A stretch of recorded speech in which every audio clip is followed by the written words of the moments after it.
جی تو اس ٹائم ہم supreme court of Pakistan میں موجود ہیں. شعیب شاہین صاحب جو ہے وہ یہاں پہ تشریف لے کے آئے تھے. شعیب شاہین صاحب سے بات کرتے ہیں جو ملک کی صورتحال ہے اس کے اوپر، اور جو خان صاحب نے جو سول نافرمانی کی جو تحریک کا کہا ہے اس کے اوپر، اور ان کی جو پوری قیادت ہے وہ اس ٹائم جو ہے وہ زیر عتاب آئی ہوئی ہے اور وہ پنجاب میں بہت کام ہے. سر بتائیے گا کیا سچویشن ہے اس ٹائم؟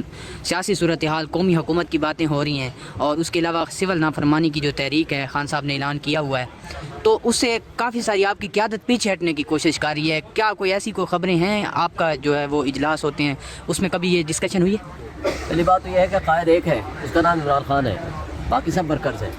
اور جو باقی ہماری ساری لیڈرشپ ہے وہ ورکرز بھی لیڈر ہے، لیڈر بھی ورکر ہیں. اور دوسری بات یہ کہ ہماری صرف ذمہ داریاں ہوتی ہیں، لہٰذا ذمہ داریوں کو یہ کہنا کہ وہ لیڈرشپ میں آ گئے ہیں، ٹھیک ہے، having a respect for every one. تو الحمدللہ جو فیصلہ خان صاحب کرتے ہیں تو ہماری پارٹی کا ایک یوں سمجھے وہ بانی چیئرمین تو ہے ہی ہے، وہ پیٹرن ان چیف بھی ہیں، وہ ایک لحاظ سے وہ رہنما بھی ہیں، وہ لیڈر بھی ہیں، وہ پوری قوم کے لیڈر ہیں. اور جو ان کا ایکسپیرینس ہے اور جو ان کا نالج ہے وہ کسی اور پارٹی ممبر کا نہیں ہو سکتا. دوسری بات آپ نے جو بات کہی ہے قومی حکومت، قومی حکومت کا کیا مطلب ہے؟ قومی حکومت ہوتی ہے جمہوری حکومت، جس کو عوام نے منتخب کیا ہو وہ قوم کی حکومت ہو. قوم کا اس وقت ایک ہی لیڈر ہے، قوم کا ترجمان ایک ہی ہے جس کا نام ہے عمران خان.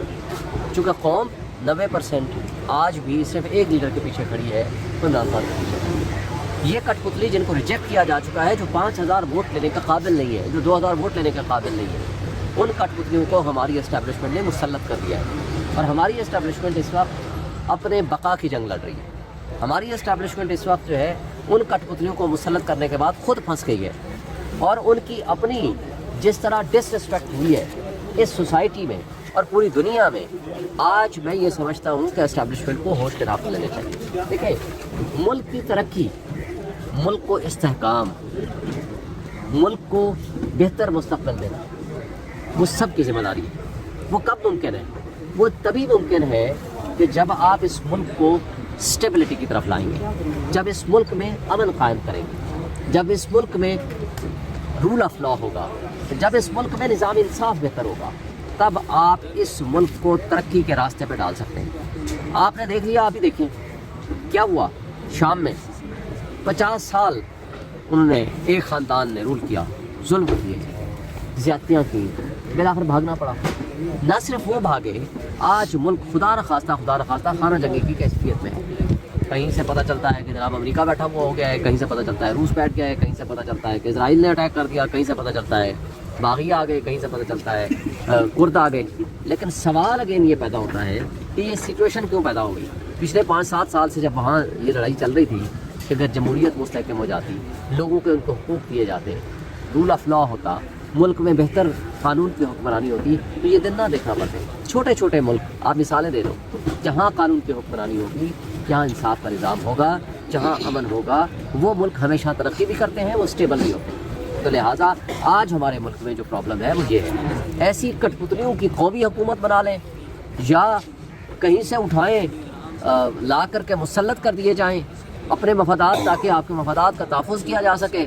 تو اس طرح کی حکومتیں نہ چل پاتی ہیں، نہ عوام ان کو ایکسیپٹ کرتی ہیں. شعیب شاہین صاحب یہ بھی بتائیے گا، مولانا فضل الرحمان صاحب نے جو ابھی دھمکی لگائی ہے لانگ مارچ کی، تو کیا پی ٹی آئی بھی اس کو جوائن کر سکتی ہے؟ اور یہ جو اس ٹائم صورتحال ہے، کیونکہ آپ کے اوپر تو جب بھی آپ اسلام آباد میں آتے ہیں آپ کے اوپر تو شیلنگ بھی کی جاتی ہے، ربر بلٹس بھی ماری جاتی ہیں، وہ سارا کچھ، لیکن کیا میاں اگر فضل الرحمان صاحب آتے ہیں تو ان کے ساتھ آپ آنے کو تیار ہیں؟ کوئی بیٹھنے کی چانسز ہیں؟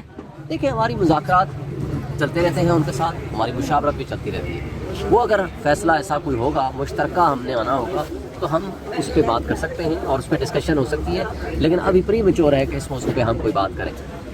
لیکن مجھے نہیں لگتا کہ ایسی کوئی نوبت آئے، کیونکہ ان کو بھی پتہ ہے کہ یہ کٹ پتلی ہیں. وہ مولانا صاحب ایک دوسرے کو پہچانتے ہیں، وہ ان کی کمزوریاں جانتے ہیں، وہ ان کی کمزوریاں جانتے ہیں. یہ لہٰذا مل بیٹھ کے نہ کوئی اس کا شاید رزلٹ نکل آئے. مگر یہ مجھے بتائیں تھوڑا سا کہ ورکروں کا بہت زیادہ غصہ ہے. کیا جی چوک میں ورکروں کو اور فورسز کو آمنے سامنے کر کے اسلام آباد کی لیڈرشپ کہاں گئی؟ کیونکہ پہلی بات تو یہ ہے کہ ہم سب ورکرز ہیں، ہم سب ورکر ہیں. پہلے تو میں اپنی بات کر رہا ہوں کیونکہ کسی کی بات کروں گا تو وہ کسی کے بارے میں رائے ہو جائے گی نا.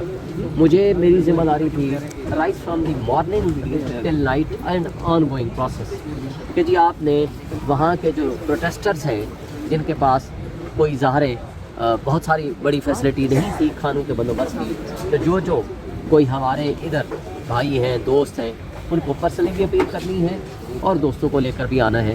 کھانوں کی تقسیم کی ذمہ داری، کھانوں کی پروویژن کی ذمہ داری وہ میرے ذمہ لگائی اور اس میں ہم نے کمیٹی بنا دی تھی جس میں فیصل امین صاحب بھی تھے اور باقی کچھ دوست تھے. تو الحمدللہ میں نے اپنی پوری کی کوشش کی جس حد تک میں کامیاب ہو پایا. ظاہر ہے کوئی ایک دن کا تو ہمارا پلان نہیں تھا، بلکہ کچھ دوستوں کو یہ بھی ریکویسٹ کی تھی کہ رات کو وہ کمبل پہنچائیں.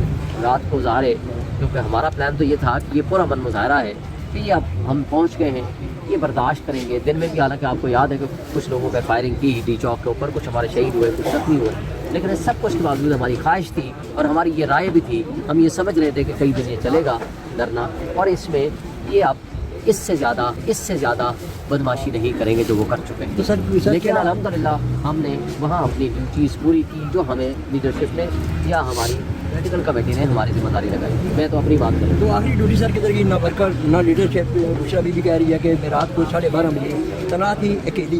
لیکن میں بشرا تو بی بی کے یہ میں بات میں وزن ہے یا لیڈرشپ کی بات میں وزن ہے؟ دیکھیں دوسری بات، جس وقت یہ سارا کچھ واقعہ ہو رہا تھا میرے پاس وکلاء صاحبان بھی یہاں آئے ہوئے تھے، ان کو لے کر کے میں اپنے دفتر لے گیا ان کو کھانا کھلانے کے لیے. اور وہ جو ہم نے دوستوں کی ذمہ داریاں لگائی تھی کھانا کی تقسیم ابھی جاری تھی جس وقت یہ فائرنگ شروع ہوئی. مجھے کال آئی کہ جناب آدھا کھانا تقسیم ہوا ہے آدھا ابھی باقی ہے، اتنی فائرنگ ہے اتنا شور شرابہ ہے. تو اب اس کے پاس ورکرز کے پاس بھی دو آپشنز تھے. ایک یہ تھا کہ وہ خودکشی کریں، سامنے گولیاں چل رہی ہوں وہ کھڑے ہو جائیں، لیکن پھر ہزاروں کی تعداد میں لاشیں بکھر جائیں، وہ خودکشی حرام ہے. ایک ہے کہ اپنی زندگی بچائیں اپنی جان بچائیں تاکہ اگلے لاہ عمل کے لیے اور اگلے ایک جد و جہد کے لیے یا اگلے جہاد کے لیے اپنے آپ کو تیار کر لیں.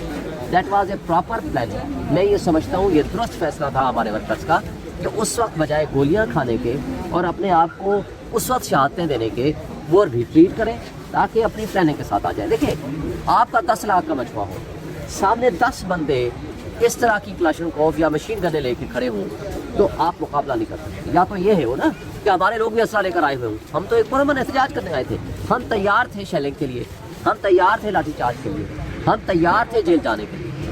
یہ آپشنز ہو سکتے ہیں.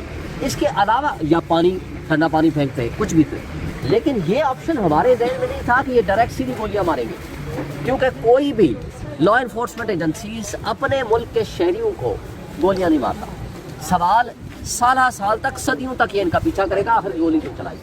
دیکھیں ہم پرامن لوگ ہیں، ہم ڈائلاگ کرتے ہیں، ہمارے سے آپ کا اختلاف ہو سکتا ہے، آپ کہہ سکتے ہو کہ یہاں نہیں بیٹھے یہاں بیٹھے اور یہاں اسلام آباد میں کیوں آئے. یہ آپ کو پتہ ہے کہ ہمارے خلاف جو ہمارا پرامن جلسہ تھا سنجانی کا، آپ کو پتہ ہے میرے سمیت ہماری ساری لیڈرشپ کو اٹھا کے لے گئے. کیا ہوا تھا آپ سارے گواہ ہو. کوئی ایک واقعہ ہوا مجھے کہتے ہیں کہ میں نے پستول چھینا اس کی کسی کی کن پٹی پہ رکھا، کسی کے پیٹ میں مارا، کسی کو پتہ نہیں کیا مارا، کسی کو کیا کیا. یہ میرے اوپر ہے اور باقی لوگوں کے اوپر کتنا ہوا کیا ہوا وہ سب آپ کے سامنے. لیکن ہم اس سب کچھ کے لیے تیار ہیں اور ہمیں کوئی اعتراض نہیں ہے. یہ ان کٹپتلیوں کا یہ طریقہ واردات ہے، لیکن یہ جو طریقہ واردات ہے سیدھی گولیاں مارنے والا، تو اس لیے میں یہ سمجھتا ہوں کہ یہ سب کچھ جو کچھ ہوا ہے وہ ان ایکسپیکٹڈ ہوا ہے. لیکن یہ درست فیصلہ کیا ہے ہمارے ورکرز نے یا جن لوگوں نے بھی اپنے آپ کو پیچھے ہٹایا، اس لیے کہ زندگی بچانا لازم اور فرض ہے اور خدا کی دی ہوئی ایک نعمت ہے تاکہ آگے ہم جدوجہد میں اپنی وہ انرجی استعمال کر سکیں. بہت شکریہ سر، تھینک یو سو مچ.